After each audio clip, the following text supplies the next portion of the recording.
안녕하세요. 미국 주식 장기 투자로 부자 되는 과정을 기록하고 있는 파둘댁입니다. 저는 AI 성장주인 아이렌, 팔란티어, 앱셀레라에 집중적으로 장기 투자하고 있어요. 매입 금액은 1억 4천이 조금 넘고요. 작년 11월, 12월까지 갔던 계좌가 현재는 8월까지 하락해 고점 대비 총 3억 원 이상이 날아간 상태입니다. 제가 기업을 완벽하게 이해해서 수익을 얻었다고 생각하진 않아요. 어떤 일은 우연처럼 일어나고 또 어떤 일은 재능이나 노력 덕분에 좋은 결과를 얻기도 하기 때문이에요. 지난 영상에서 아이렌과 팔란티어 투자 이유 및 매도 계획을 소개했어요. 오늘은 많은 분들이 궁금해하셨던 기업 공부 방법에 대해서 정리해보겠습니다. 가장 궁금해하는 것부터 말씀드릴게요. 팔란티어 분석이나 공부할 때 가장 많이 참고하는 분은 팔란티어의 시대가 온다 저자이신 변우철 본부장님 인터뷰고 빅데이터 닥터님 영상이나 M8 조아님 블로그를 가끔 참고하기도 합니다. 아이렌을 지속적으로 다루는 유튜버나 블로그 중에 따로 참고하는 분은 없고요. 세상학개론님이 다루시는 영상은 본 적이 있고 그보다는 토스 커뮤니티에 아이렌님의 글이 아이렌 투자에 가장 영향을 미쳤습니다. 그 외에 X나 레딧에서 티커 기업명을 영어로 검색해가지고요. 의견들을 살펴보기도 하는데요. 여기서도 특정인을 팔로잉하지는 않아요. 커뮤니티는 대체로 궁금한 게 생기거나 이슈를 확인할 때만 방문합니다. 여기는 제대로 된 정보보다는 소음이 많아서 자주 가진 않아요. 제가 제일 많이 활용하는 거는 제미나이나 챗 GPT고요. 이걸로 기본 기업 공부를 하지만 AI들이 잘못된 정보를 제공하는 경우도 많아서 하나하나 맞는지 기업의 공시자료와 대조하거나 언론 보도 자료를 참고해서 크로스 체크하는 편이에요. 여기에 시간이 제일 많이 들어갑니다. AI는 무료만 사용하고요. 기업 분석할 때 재무 정보는 야후 파이낸스나 인베스팅닷컴을 참고합니다. 매출이나 순수익의 우상향 여부, 적자인지 흑자인지, 가지고 있는 현금이나 부채 등의 흐름을 파악하고요.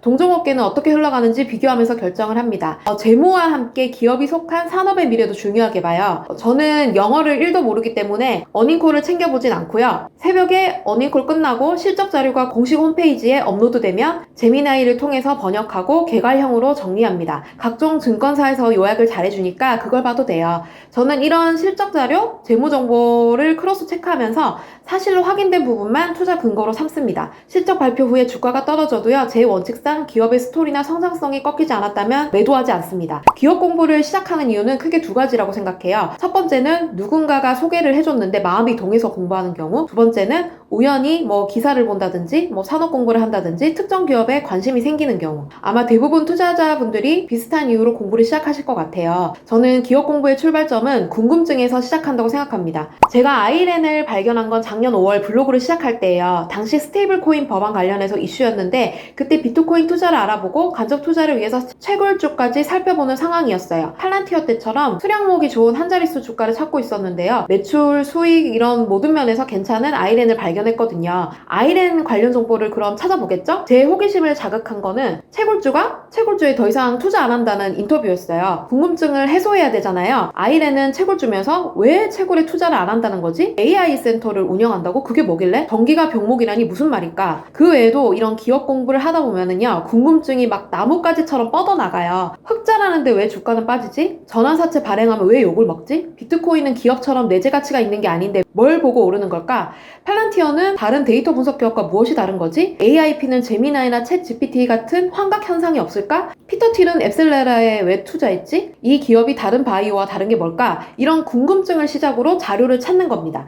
당연히 기업의 좋은 점만 찾지 않고요. 리스크까지 찾아봐야 돼요. 이게 저의 공부 방식입니다. 어려운 용어가 나와도 포기하지 않고 일단 무조건 파봅니다. 거기에서 확신이 생긴다? 그러면 투자 대상이 되는 겁니다. 대부분의 사람들이 성공한 투자자를 보면서 특별한 비밀이 있다고 믿어요. 저도 그런 걸 믿었던 사람 중 한 명이었거든요. 근데 제가 직접 투자를 해보고 수익을 내는 과정에서 그게 큰 착각이었다는 걸 깨달았습니다. 여러분이 알고 싶어하는 그 비밀은 어디에도 없어요. 어느 날 이웃분이 참고하는 사이트랑 공부 방법을 알려달라고 하셔가지고 블로그에 글을 쓴 적이 있어요. 앞서 언급한 X나 토스, 레딧과 같은 커뮤니티도 참고한다고 했더니 그 커뮤니티에서 어떻게 힌트를 얻냐 라는 질문이 있었거든요. 솔직히 뭐라고 답해야 될지 모르겠더라고요. 제가 커뮤니티를 뒤져보는 이유는 궁금한 게 생겼는데 사람들이 어떻게 생각하는지 그 관점을 참고용으로 확인하기 위해서예요. 힌트를 얻은 비법이 있는 게 아닙니다. 특정인을 주시하거나 맹신하지도 않고요. 주목받는 내용의 사실 여부를 크로스 체크하면서 거를 건 거르고 받아들일 건 받아들이는데 그 많고 많은 주장 중에서 어떤 의견이 있는지 참고하기 위한 과정일 뿐이에요. 비밀이 있다? 어떤 정보가 있다? 급등주를 추천하는 리딩방 같은 거잖아요, 그건. 이 리딩방 같은 건 사기라는 건 다들 아시잖아요. 비법 팁과 비밀? 그런 정보는 없습니다. 공부하고 기다리는 과정은 지루하고 힘들잖아요. 그 과정을 좀 건너뛰고 뭔가 빠르게 정답만을 찾아다니는 사람들이 많은 것 같아요. 그렇게 정답만 찾다가 편향에 빠져서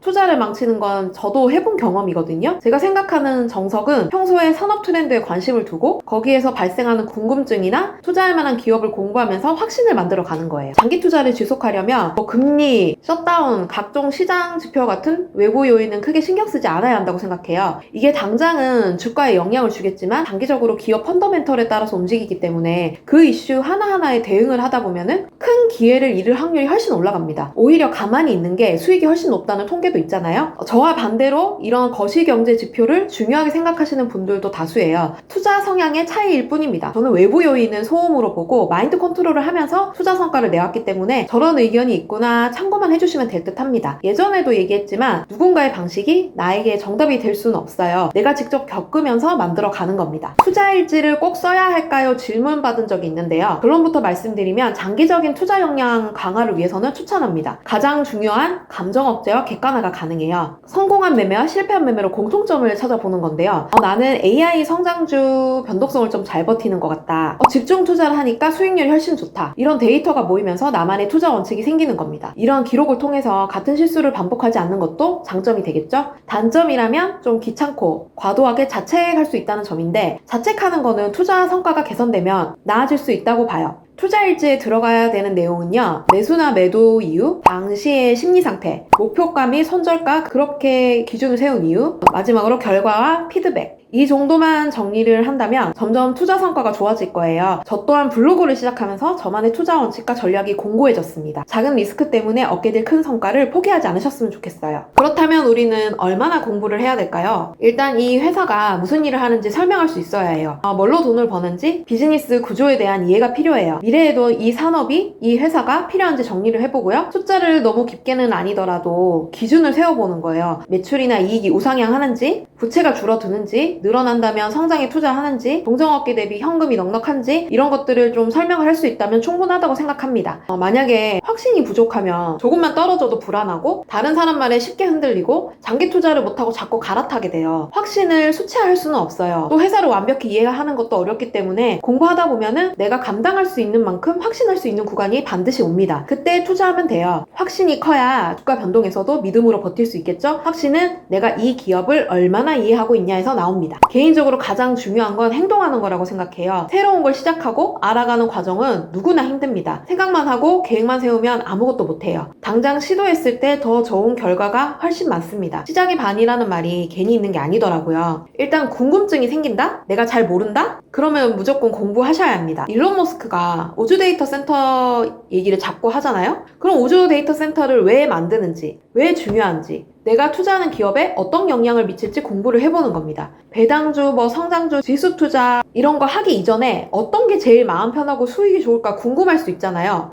나는 또 얼마나 버틸 수 있을까? 그러면 해봐야겠죠? 백날 공부해도 모릅니다. 이거는 직접 해봐야 아는 거라서요. 내 투자 성향을 모르니까 무조건 소액으로 조금씩 각각 투자를 해봐야 돼요. 만약에 영향력이 큰 어떤 투자자나 기업가가 AI가 중요하다고 한다. 그럼 AI가 우리의 삶에 어떤 영향을 주는지 또 그로 인해 생기는 문제나 결과들을 찾아보는 겁니다. 그러다가 이런 것들을 바탕으로 투자를 해보면 잃기도 하고 수익이 나기도 해요. 그런데요, 이 과정을 통해서요, 견디는 멘탈이 강해지고 투자 전에 반드시 기업 공부를 해야 되는구나 또 깨닫고요. 결국 좋은 기업에 투자하고 기다리다 보면은 수익을 얻는다는 사실도 경험하게 돼요. 투자를 실패하면 복귀하면서 다시는 같은 실수를 반복하지 않도록 투자 원칙과 방법도 변경해 가면서 또 다시 한번 도전해보는 겁니다. 모든 건 해봐야 아는 거니까 꼭 경험을 해보시면 좋겠어요. 뭔가 특별한 비밀이랄 게 없어서 실망하신 분들도 있을 거예요. 하지만 공부를 하고 기업에 대한 확신을 얻어서 오랜 기간 투자하는 것이 투자의 성공률을 높이는 정석이라고 생각합니다. 타인의 공부 방법이나 전략은 가볍게 참고해서 동기부여의 싹으로만 이용해도 충분해요. 중요한 건 스스로 공부해서 내 것으로 만드는 것. 그 투자 과정에서 성과 내는 경험을 여러분도 꼭 해보셨으면 좋겠습니다. 다음 영상은 파돌댁의 투자 원칙에 대해서 찾아뵐게요. 성투!